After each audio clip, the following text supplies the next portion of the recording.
Halo, selamat pagi semuanya. Assalamualaikum warahmatullahi wabarakatuh. Semoga semua dalam keadaan sehat walafiat serta dalam lindungan Allah Subhanahu wa taala. Mari kita lanjutkan materi kita.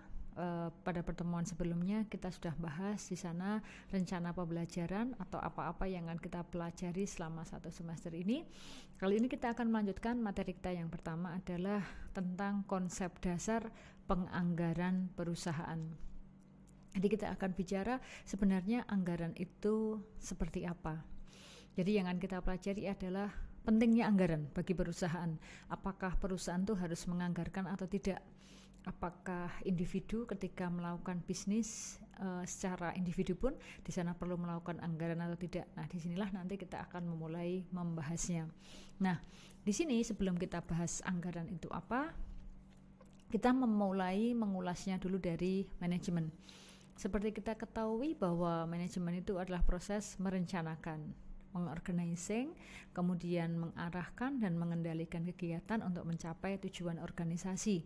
Di mana di sana bagaimana seorang leader itu menggunakan sumber daya organisasi untuk mencapai tujuan yang ditetapkan. Nah, sehingga karena di sana ada proses perencanaan, mengorganisir, kemudian di sana ada pengarahan dan di sana juga ada tahap pengendalian. Disitulah nanti kita akan melihat peran penting daripada anggaran. Sehingga kalau kita lihat di sana ada 4 proses yang harus dilewati ketika kita melakukan manajemen di sebuah perusahaan. Tahap yang pertama adalah perencanaan, planning, yang kedua adalah organizing atau pengorganisasian, yang ketiga adalah leading atau pengarahan, kemudian yang terakhir adalah controlling atau pengendalian. Nah, kita lihat di sini perencanaan. Apa sih yang harus kita lakukan ketika kita melakukan perencanaan atau planning? Nah, di sini dalam kita melakukan perencanaan atau planning, kita menetapkan tujuan dan memilih cara terbaik untuk mencapai tujuan tersebut. Sehingga di sana kita harus punya visi. Diawali dengan visi dulu. Visi daripada perusahaan ini apa? Kemudian misinya bagaimana? Tujuannya apa? Dilakukan dengan strategi apa? Sehingga akhirnya kita bisa melakukan action. Nah, tahap yang kedua adalah organizing atau penataan. Di mana di sana organizing itu menata. Sumber daya itu pasti mempunyai kompetensi yang berbeda-beda, sehingga ditata di sana sumber daya tadi di mana mereka mempunyai kompetensi. Kita bedakan dari sisi tugas, otoritas di antara anggota organisasi, sehingga nanti tujuan perusahaan bisa tercapai karena adanya kompetensi yang berbeda-beda dari segenap sumber daya yang ada di perusahaan tersebut. Kemudian leading di sini kepemimpinan. Planning ada, pengorganisasian sudah. Nah, sekarang siapa yang akan mengarahkan? Nah, yang mengarahkan ini adalah leader. Nah, proses mengarahkan inilah yang dikatakan sebagai leading, kepemimpinan. Caranya bagaimana? Leading di sana adalah tahapan yang harus dilalui, di mana di sana harus mampu mengarahkan. Siapa yang mengarahkan? Pasti di sana adalah leader. Leader harus mengarahkan. Ketika mengarahkan, otomatis dia harus memiliki kemampuan untuk memotivasi. Sehingga dari kemampuan memotivasi tadi akhirnya bisa mempengaruhi.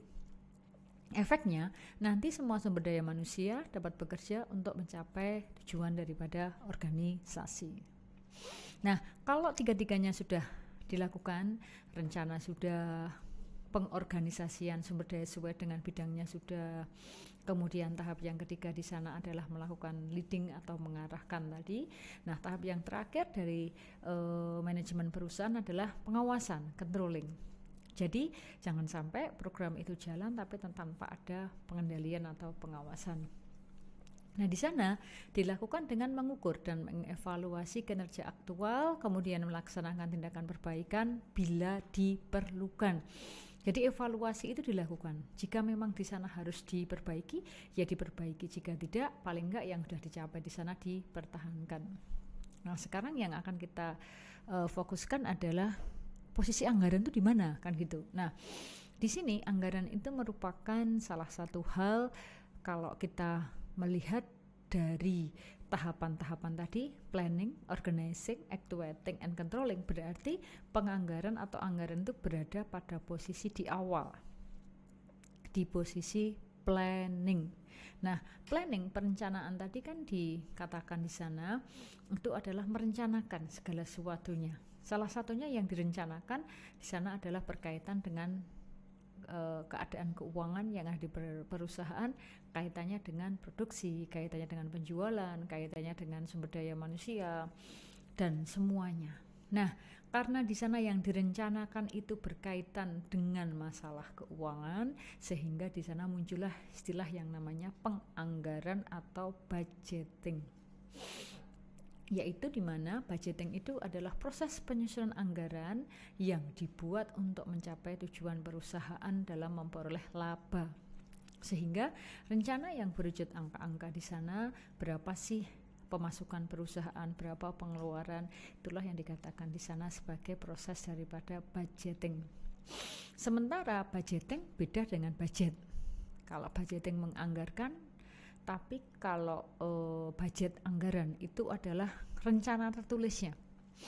Berapa sih rencana masing-masing divisi yang ada di sebuah perusahaan? Marketingnya berapa? SDM-nya berapa? Produksinya berapa? Kemudian dari sisi keuangan berapa? Nah, di sanalah yang dikatakan di sana sebagai tahap anggaran atau budget. Nah, kenapa kita harus nyusun anggaran? Yang jelas ketika kita nyusun anggaran itu adalah perusahaan punya tujuan yang jelas kemana mereka akan mencari dan mengalokasikan dana. Kemudian karena sudah ada apa istilahnya di sana itu harapan ya, sehingga akhirnya harapan itu bisa dikomunikasikan ke semua pihak-pihak yang terkait. Kemudian setelah dikomunikasikan, rencana-rencana tadi bisa kemudian masuk ke masing-masing divisi. Nah, divisi-divisi tadi tinggal nanti di sana mengimplementasikan dengan jalan apa? Ya, menyiapkan berbagai macam yang berkaitan tindakan yang akan dilakukan di masing-masing divisi. Sehingga akhirnya anggaran itu akan menjadi perencanaan yang terpadu, menjadi pedoman, juga bisa menjadi alat pengkoordinasian, juga bisa menjadi alat pengawasan dan evaluasi ketika perusahaan melakukan tujuan daripada mencapai laba tadi. Apa sih syarat menyusun anggaran? Nah, syaratnya di sana harus realistis. Realistis itu gimana? Realistis itu artinya bahwa yang kita rencanakan itu sesuai dengan kemampuan dan kebutuhan yang ada di perusahaan. Luwes artinya bahwa yang disusun nanti itu masih fleksibel untuk dirubah. Kemudian tahap yang tak kalah penting adalah continue, jadi berkesinambungan, tidak hanya untuk satu periode saja. Nah, di sana nanti anggaran itu ada beberapa jenis. Yang pertama berdasarkan ruang lingkup.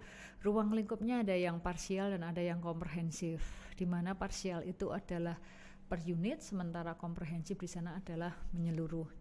Kemudian berdasarkan fleksibilitasnya, di sana ada anggaran yang sifatnya fleksibel dan ada anggaran yang sifatnya statis. Kemudian berdasarkan cara penyusunan, anggaran itu ada yang disusun secara periodik, ada yang disusun secara kontinu. Di lain pihak, berdasarkan periode waktu, anggaran itu ada yang sifatnya jangka pendek dan juga ada yang jangka panjang.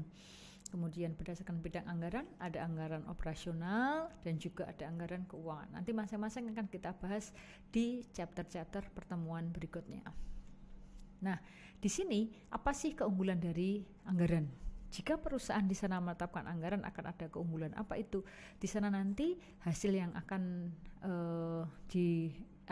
dicapai diharapkan itu akan lebih optimal karena sudah ada perencanaan terlebih dahulu di sana. Di lain pihak, anggaran juga punya kelemahan apa? Yang namanya anggaran masih prediksi, sehingga belum tentu nanti tepat seperti yang direncanakan. Nah, nanti implementasinya seperti apa? Akan kita realisir di pertemuan-pertemuan berikutnya di masing-masing chapter. Oke, semangat selalu. Sekian. Assalamualaikum warahmatullahi wabarakatuh.